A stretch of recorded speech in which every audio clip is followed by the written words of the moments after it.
Hi everyone, I hope you all are doing well. SRE की series की ये हमारी लास्ट क्लास है और अभी तक यदि आपने एसआरई की पुरानी क्लासेस नहीं देखी है तो आप जाकर देख सकते हैं। मैंने एक प्लेलिस्ट बनाई है आपके लिए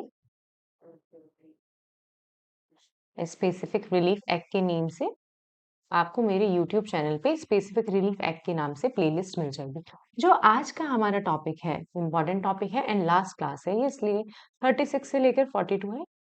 ठीक है। क्या कह रहा है? Preventive relief. प्रिवेंटिव रिलीफ आप लोगों को पता होगा, दो तीन तरीके के लॉज होते हैं, प्रिवेंटिव, प्यूनिटिव और एक और कुछ भी यूनिटरी।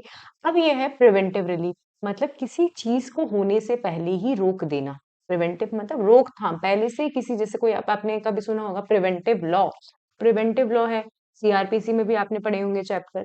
प्रिवेंटिव लॉ क्या होता है कि कोई अपराध हो रहा है, उससे पहले ही क्या कर दिया जाता है, उसकी रोकथाम कर दी जाती है। ऐसे ही इसके अंदर कि कोई कार्य हो रहा है और वो काम क्या है, गलत काम है, तो कोर्ट क्या कर देगा, प्रिवेंटिव रिलीफ अपना लेगा। ठीक है। चैप्टर 7 बात करता है, प्रिवेंटिव रिलीफ पार्ट थर्ड है। चैप्टर 7 बात करता है इंजंक्शन। इंजंक्शन आप लोगों ने कभी सुना होगा।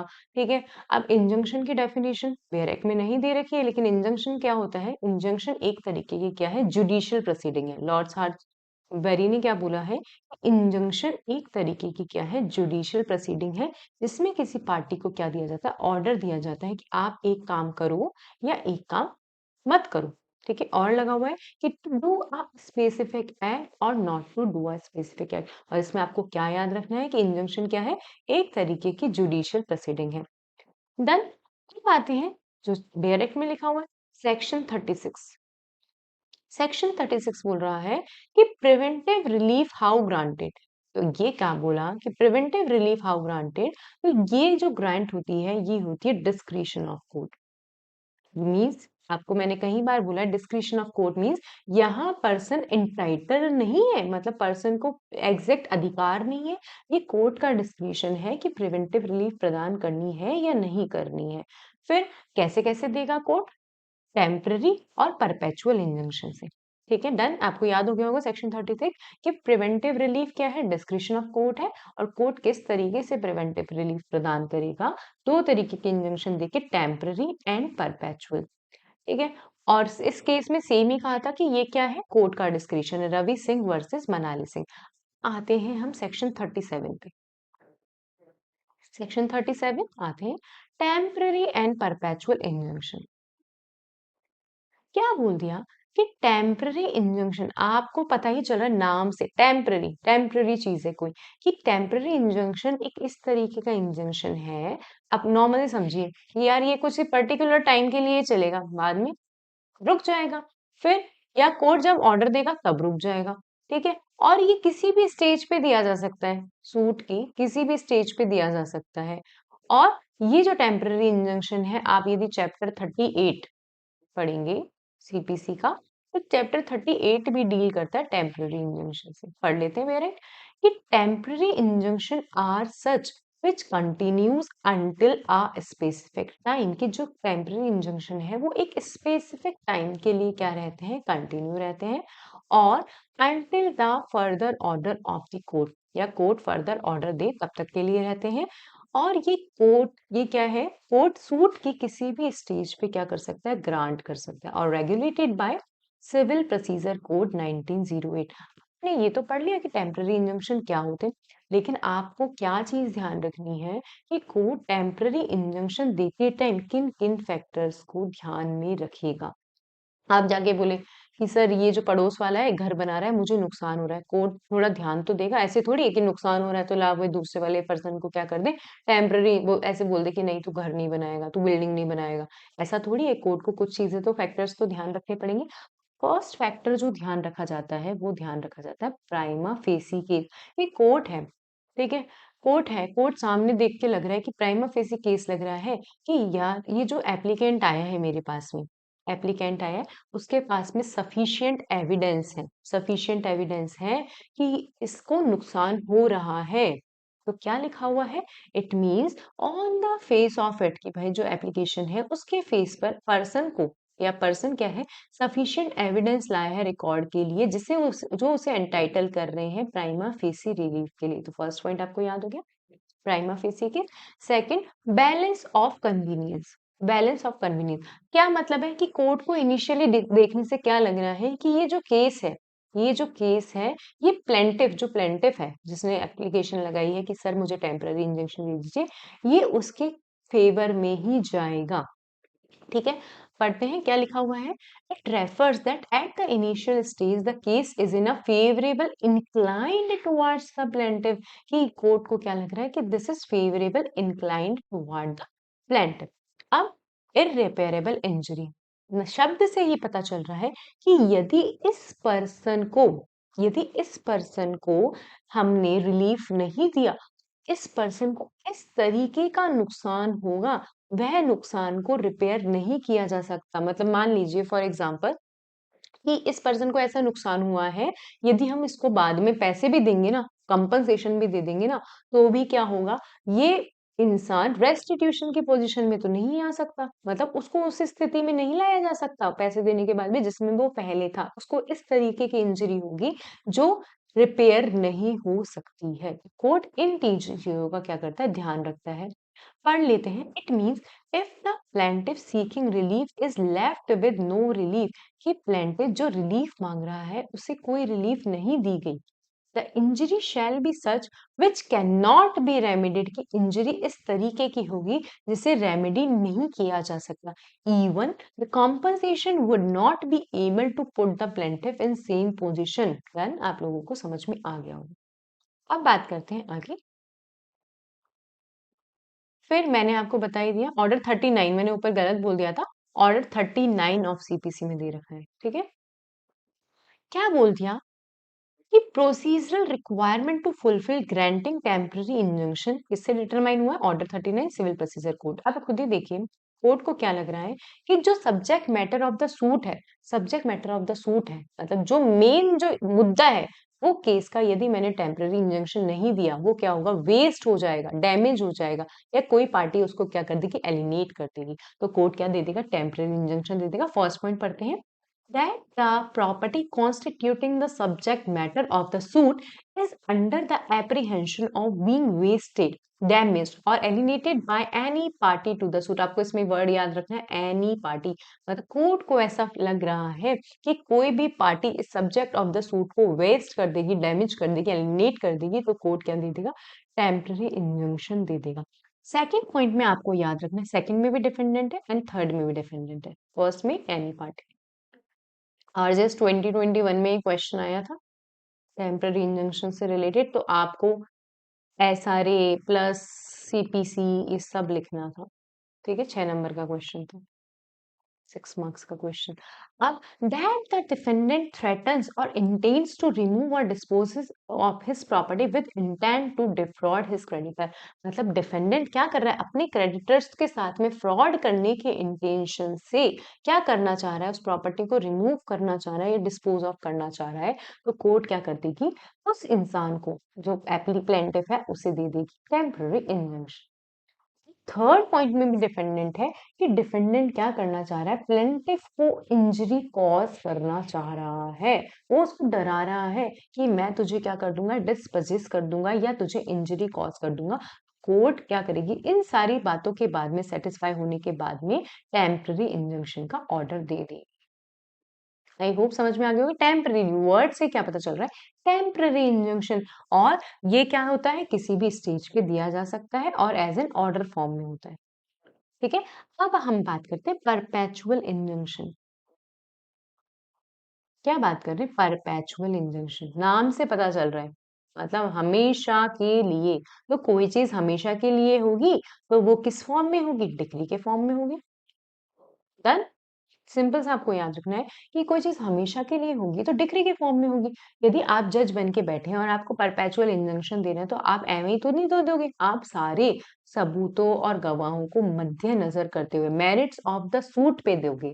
ठीक है, तो perpetual injunction can only be granted by the decree or made at the hearing upon the merits of the suit. किससे बनाई जाती है, मेरिट्स ऑफ द सूट। और इससे डिफेंडेंट क्या हो जाता है, डिफेंडेंट परपेचुअली एंजॉइंड। ठीक है, परपेचुअली एंजॉइंड हो जाता है किसी राइट को असर्शन करने पे, ठीक है, कोई एक्ट करने के लिए जो प्लेंटिफ के राइट्स के प्रति क्या होगा, कॉन्ट्ररी होगा। मतलब क्या हुआ इसका, कोई भी ऐसा काम जो प्लेंटिफ के राइट्स के लिए कॉन्ट्ररी है, वैसा काम डिफेंडेंट नहीं करेगा यदि परपेचुअल इन्जंक्शन पास हो जाता है। ठीक है, अब हमने दोनों चीजें पढ़ ली, हम डिफरेंस पढ़ते हैं। और यदि आप लोगों को इस नोट्स की पीडीएफ लेनी है तो आप मुझे, आप मेरे, मतलब मैं आपको लिंक शेयर कर दूंगी डिस्क्रिप्शन में, आप मुझे वहां जाके ये नोट्स को बाय कर सकते हैं। Temporary injunction and perpetual injunction. Temporary injunction एक पर्टिकुलर टाइम के लिए दिया जाता है। परपेचुअल इंजंक्शन क्या होता है, परपेचुअल टाइम पीरियड के लिए होता है। ये एप्लीकेशन पे होता है और ये सूट पे होता है। ठीक है, ये प्राइमा फेसी केस पे होता है और ये हमेशा मेरिट्स पे होता है। और कोर्ट, मैंने आपको पहले ही बताया, तीन चीजों को ध्यान में रख के, prima facie case, balance of convenience और इररिपेयरेबल इंजरी को ध्यान में रखते हुए क्या देता है, एप्लीकेंट को टेम्पररी इंजंक्शन देता है। बट परपेचुअल इंजंक्शन हमेशा सारे सबूतों और गवाहों को मद्देनजर रखते हुए क्या करके दिया जाता है, दिया जाता है। फिर परपेचुअल इंजंक्शन की हमने डेफिनेशन पढ़ ली। परपेचुअल इंजंक्शन किस तरीके के होते हैं, समझना। प्रोहाइबिटरी इंजंक्शन जो सेक्शन 38 में दे रखा है, और बेंडेटरी इंजंक्शन जो सेक्शन 39 में दे रखा है। आपको शब्द से पता चला, प्रोहाइबिटरी कि कोई काम को करने के लिए कोर्ट बोल रही है नहीं करोगे, और मैंडेटरी मतलब आपको ये काम करना है, यहाँ नहीं करना है और आपको यहाँ करना है। ठीक है, क्वेश्चन आया सेक्शन 38 कि perpetual injunction when granted. Section 38 क्या बोल रहा है कि परपेचुअल इंजंक्शन कब दिया जाता है। देखिए, आप खुद ही सोचिए कि प्लेंटिफ है, प्लेंटिफ के फेवर में कोई क्या है, काम है, प्लेंटिफ के फेवर में कोई काम है। कोर्ट को सामने देखने से, सारे सबूतों को सुनने के बाद लग रहा है कि प्लेंटिफ को ये फेवर दे दिया जाना चाहिए, परपेचुअल इंजंक्शन दे दिया जाना चाहिए। ताकि क्या है, जैसे कोई भी, मतलब एक पर्सन है, ए है, बी है, ठीक है, ए और बी के बीच में क्या हुआ है, कोई कॉन्ट्रैक्ट हुआ है। बी क्या कर रहा है, बेवजह ही ब्रीच कर रहा है उसके कॉन्ट्रैक्ट को, बिना किसी कारण से ही ब्रीच कर रहा है। तो कोर्ट क्या बोलेगी, नहीं नहीं, आप ब्रीच नहीं कर सकते हो। ठीक है, आप ब्रीच नहीं कर सकते हो, ये आप यदि ब्रीच कर दोगे तो ये तो प्लेंटिफ के अगेंस्ट चला जाएगा। तो कोर्ट परपेचुअल इंजंक्शन दे देगी, प्लीज डोंट ब्रीच। ठीक है, और सेकंड में भी सेम बात कही है, पढ़ लेते हैं। Perpetual injunction may be granted to the plaintiff to prevent the breach of an obligation existing in his favor। कि plaintiff को क्यों दिया जाता है, कि कोई ऐसा obligation जो उसके फेवर में है, ताकि वह breach ना हो सके। Second, when such obligation arises from contract, the court shall be guided by the rules and provision contained in chapter second। पढ़े हैं हमने 925 कि जब कॉन्ट्रैक्ट के थ्रू कोई ऑब्लिगेशन अराइज हो रहे हैं तो कोर्ट किनका ध्यान रखेगी, जो चैप्टर सेकंड में पढ़ा है हमने, पार्ट परफॉर्मेंस पढ़ा, काफी चीजें पढ़ी, पर्सनल बार्स टू रिलीफ पढ़ा, कौन पर्सन एप्लीकेशन लगा सकता है स्पेसिफिक रिलीफ की, किसके अगेंस्ट लगा सकते हैं। तो ये सारी बातों का कोर्ट को क्या करना पड़ेगा, ध्यान रखना पड़ेगा। ठीक है, अब थर्ड पॉइंट पढ़िए, इंपॉर्टेंट पॉइंट है कि when the defendant invades or threatens to invade the plaintiff's right to enjoyment of property। Court को क्या लग रहा है, कोर्ट ये लग रहा है, मतलब हमने ये सेक्शन 8 में भी पढ़ा था ये सेम बात, कि कोर्ट को यार क्या लग रहा है कि डिफेंडेंट, मतलब किसी प्रॉपर्टी से रिलेटेड है, कोई प्रॉपर्टी से रिलेटेड परपेचुअल इंजंक्शन देना है, और कोर्ट को लग रहा है कि डिफेंडेंट डरा रहा है प्लेंटिफ को इंजॉयमेंट ऑफ प्रॉपर्टी या राइट को, क्या कर रहा है, इन्वेट कर रहा है। तो कोर्ट इन चार चीजों का ध्यान में रखते हुए परपेचुअल इंजंक्शन दे देगी। डिफेंडेंट क्या है, ट्रस्टी है प्रॉपर्टी का, भाई प्लेंटिफ ने ट्रस्टी बनाया था डिफेंडेंट को कि तू मेरी प्रॉपर्टी की रक्षा कर, प्रॉपर्टी वापस नहीं कर रहा है, गलत बात है ना, तू तो ट्रस्टी था, तू कोई ऑनर थोड़ी था। और second point, where actual damage can not be ascertained, कि कोर्ट को लग रहा है कि इसका डैमेज को, इस डैमेज की कैलकुलेशन नहीं की जा सकती, इस डैमेज की कैलकुलेशन नहीं की जा सकती।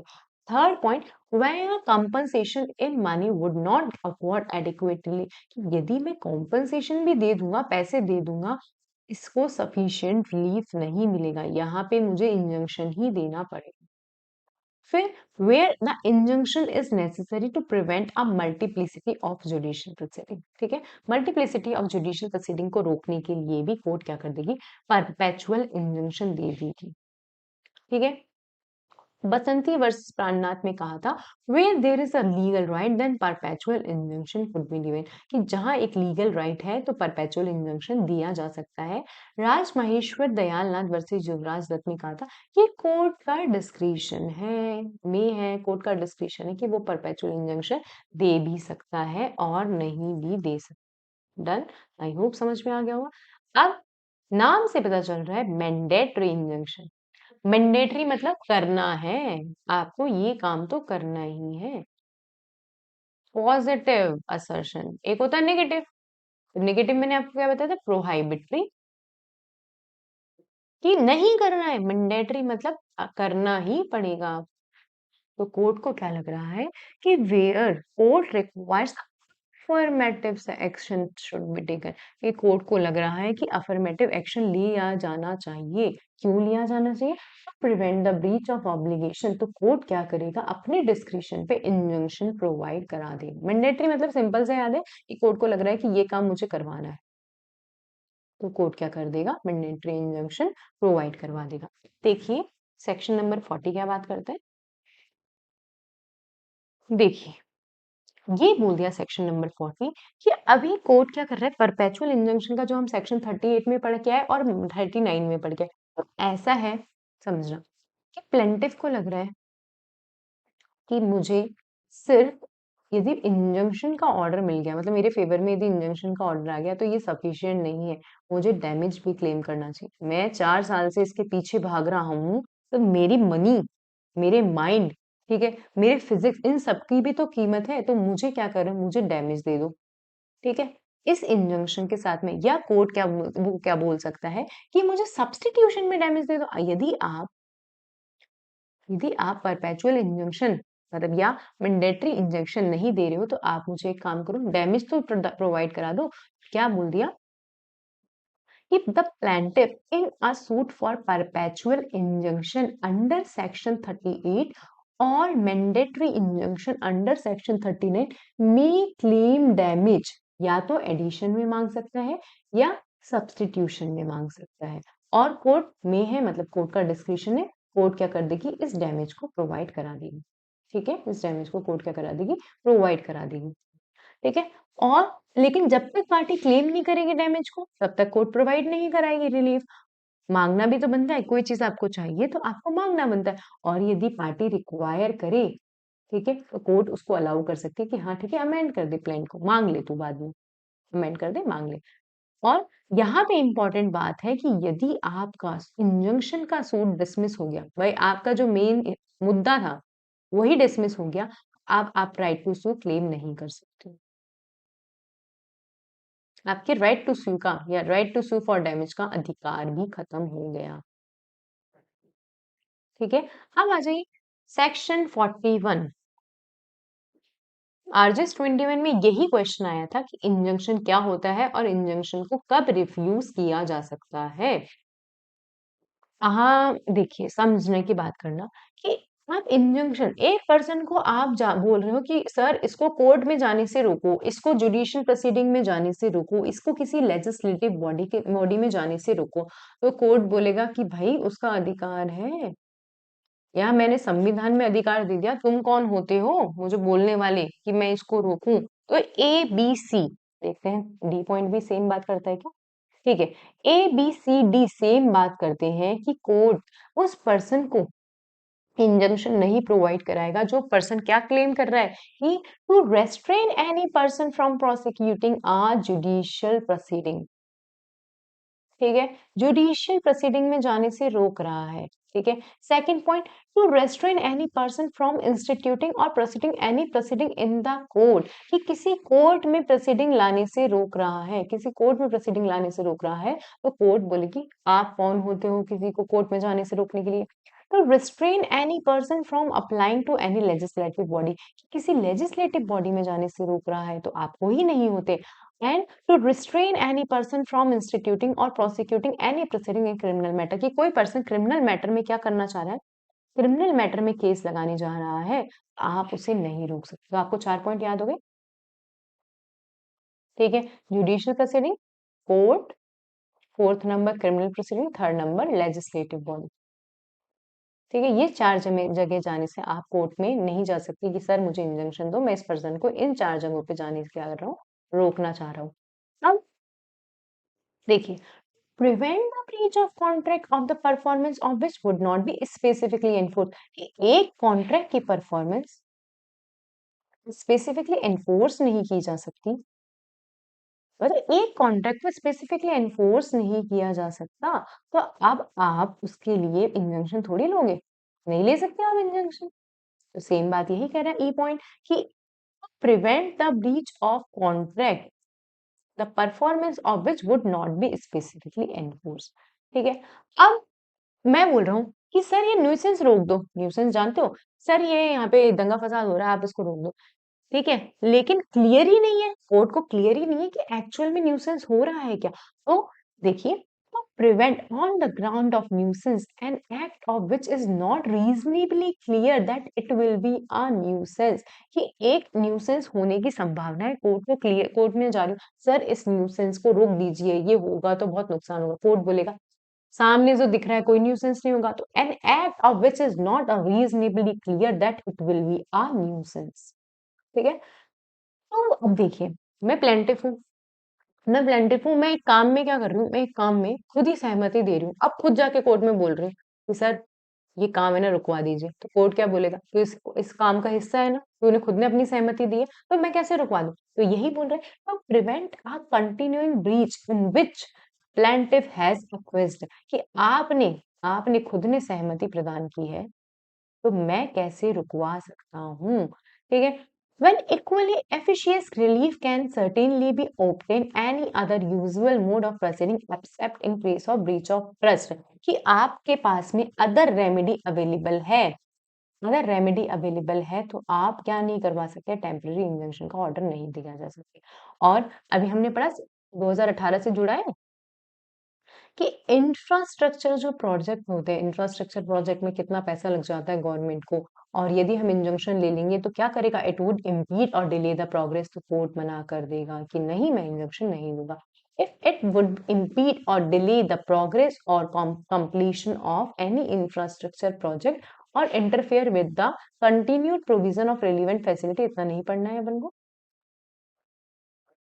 अब अब देखो, जब प्लेंटिफ का कंडक्ट ही ऐसा है कि वो उसे खुद ही एंटाइटल डिसएंटाइटल बना रहा है इंजंक्शन के लिए, आप कोर्ट कैसे प्रोवाइड करेगा, कोर्ट बोलेगा खुद ही अपने आप को डिसएंटाइटल्ड बना रहा है इसके लिए, इंजंक्शन के लिए, तो मैं नहीं प्रोवाइड करूंगा। तो when the conduct of the plaintiff or his agent has been such as to disentitle him to be the assistance of the court, कि आप खुद को डिसएंटाइटल बना रहे हो ताकि कोर्ट आपको असिस्टेंस प्रोवाइड ना करे, और प्लेंटिफ का कोई पर्सनल इंटरेस्ट नहीं है भाई, कोई आपका पर्सनल नहीं इंटरेस्ट नहीं है। आप दूसरों की शादी में वो नहीं होता, इतना याद नहीं आ रहा, अब्दुल्ला दीवाना, ऐसा करके, कि आपका पर्सनल इंटरेस्ट नहीं है तो आप क्यों आ रहे हो इस मैटर में। अब आप एक बात समझो, एग्जाम्पल है, इंपॉर्टेंट है, injunction to perform negative agreement. देखिए, एक कॉन्ट्रैक्ट है, एक कॉन्ट्रैक्ट है, दो एक्ट्स इसमें क्या है, कंप्राइजेस है, एक्ट नंबर 1, एक्ट नंबर 2। तो क्या हो रहा है, कोर्ट को लग रहा है कि जो मतलब एक ऐसा एग्रीमेंट है जो हो सकता है, जिसकी स्पेसिफिक परफॉर्मेंस हो सकती है। ठीक है, एक ऐसा वो है कि जिसकी एक है पॉजिटिव एग्रीमेंट, समझ लीजिए पॉजिटिव एग्रीमेंट कि ये काम करना है, और एक है नेगेटिव एग्रीमेंट, ठीक है, नेगेटिव एक्ट का एग्रीमेंट कि ये काम नहीं करना है। तो इसका मतलब ये है कि एक ऐसा कॉन्ट्रैक्ट है जो कंप्राइज करता है एक पॉजिटिव एक्ट, एक नेगेटिव एक्ट। यदि कोर्ट को लगता है कि मैं इस पॉजिटिव एक्ट के लिए मैंडेटरी इंजंक्शन नहीं दे सकता, तो इसका मतलब ये नहीं है कि नेगेटिव एक्ट के लिए भी नहीं दे सकता। ठीक है, सेक्शन 42 यही बोल रहा है कि एक ऐसा कॉन्ट्रैक्ट है जिसमें अफर्मेटिव एग्रीमेंट भी है और जो कपल्ड विद नेगेटिव एग्रीमेंट है। ठीक है? जो not to do a certain act है और अफर्मेटिव एक्ट क्या है? To do a certain act और सर्कमस्टांसेस ऐसे हैं कि स्पेसिफिक परफॉर्मेंस नहीं करवाई जा सकती अफर्मेटिव एग्रीमेंट की। इसका अर्थ ये नहीं निकाला जाएगा it shall not preclude it from granting an injunction to perform the negative agreement कि इसका मतलब ये नहीं है कि कोर्ट उसको जो नेगेटिव एग्रीमेंट है उसके लिए इंजंक्शन नहीं प्रोवाइड करवा सकता है। हाँ जी, करवा सकता है। फिर इसका एक एग्जाम्पल है, मैं दे देती हूँ कि पारुल ने शालिनी के साथ में, ठीक है, पारुल ने शालिनी के थिएटर में 1 साल गाने के लिए क्या किया, कॉन्ट्रैक्ट किया और उसने दूसरा, तो ये तो हो गया अफर्मेटिव कॉन्ट्रैक्ट कि हाँ भाई मैं तेरे यहाँ पे 1 साल गाऊंगी। साथ में मैंने कॉन्ट्रैक्ट किया कि मैं दूसरी जगह नहीं गाऊंगी, दूसरी जगह गाना नहीं गाऊंगी। क्या लिखा है, this contract comprise of two agreement to sing at Shalini's theatre is for 1 year is a contract which depends upon the personal qualification। भाई जो अफर्मेटिव एग्रीमेंट था ना कि मैं शालिनी के यहाँ गाना गाऊंगी, अब ये मेरी पर्सनल क्वालिफिकेशन पे क्या रखता है, डिपेंड करता है। जब मैंने आपको बताया था कि किन कॉन्ट्रैक्ट को स्पेसिफिकली इन्फोर्स नहीं किया जा सकता, तो उसमें मैंने बताया था कि जो पर्सनल क्वालिफिकेशन पे बेस्ड है, मेरी पर्सनल क्वालिफिकेशन है गाना गाना, सिंगिंग, मैं सिंगर हूँ, मेरी पर्सनल क्वालिफिकेशन है। आप मुझे इंसिस्ट नहीं कर सकते, आप मुझे इंसिस्ट नहीं कर सकते, नहीं तुझे आकर गाना गाना पड़ेगा। तो ये जो फर्स्ट कॉन्ट्रैक्ट है, अफर्मेटिव कॉन्ट्रैक्ट है, इसका तो स्पेसिफिक परफॉर्मेंस नहीं हो सकता, नहीं हो सकता इसका स्पेसिफिक परफॉर्मेंस। लेकिन जो मैंने दूसरा कॉन्ट्रैक्ट किया था ना, दूसरा एग्रीमेंट किया था, मैं दूसरी जगह गाना नहीं गाऊंगी, कोर्ट इसका इंजंक्शन दे सकता है कि नहीं तू नहीं गा सकती। ठीक है, and it cannot specifically enforce but the negative that Parul will not sing elsewhere can be specifically enforced। I hope चैप्ट आपको स्पेसिफिक रिलीफ है, मैंने बहुत ज्यादा डिटेल में ये जो बुक है, यदि मैं पर्सनली पढ़ती हूँ तो मैं इस बुक को 3 से 4 घंटे में कंप्लीट कर लेती हूँ, लेकिन मैंने आपको इसको बहुत धीरे धीरे, बहुत आराम से, with example, with case law समझाया है। आई होप आपको समझ में आ गया होगा, और यदि कुछ भी डाउट है आप कमेंट सेक्शन में लिख सकते हैं कि मैम हमें ये परेशानी है, मैं आपको कमेंट सेक्शन में रिप्लाई कर दूंगी। ठीक है, और दूसरा, यदि आपको ये स्पेसिफिक रिलीफ एक्ट की ये जो नोट्स परचेज करने हो, तो आप मुझे, मैं डिस्क्रिप्शन में लिंक दे दूंगी, आप मुझे वहां पे जाके क्या कर सकते हैं, व्हाट्सएप मैसेज, टेलीग्राम, कुछ भी कर सकते हैं। ठीक है, ये शेड्यूल है 2018 में जो शेड्यूल एड हुए हैं कि इंफ्रास्ट्रक्चर क्या क्या प्रोजेक्ट्स होते हैं, ट्रांसपोर्ट, एनर्जी, वो लोग आप वो चीज आप देख लीजिएगा। Done, thank you so much all of you, और आप मुझे बताना कमेंट सेक्शन में मैं नेक्स्ट जो है, नेक्स्ट सब्जेक्ट कौन सा स्टार्ट करूं इजी वे में, लाइक मैं आई एम थिंकिंग अबाउट कि मैं लिमिटेशन स्टार्ट करूं, फिर भी आप मुझे बता दीजिएगा। Thank you so much.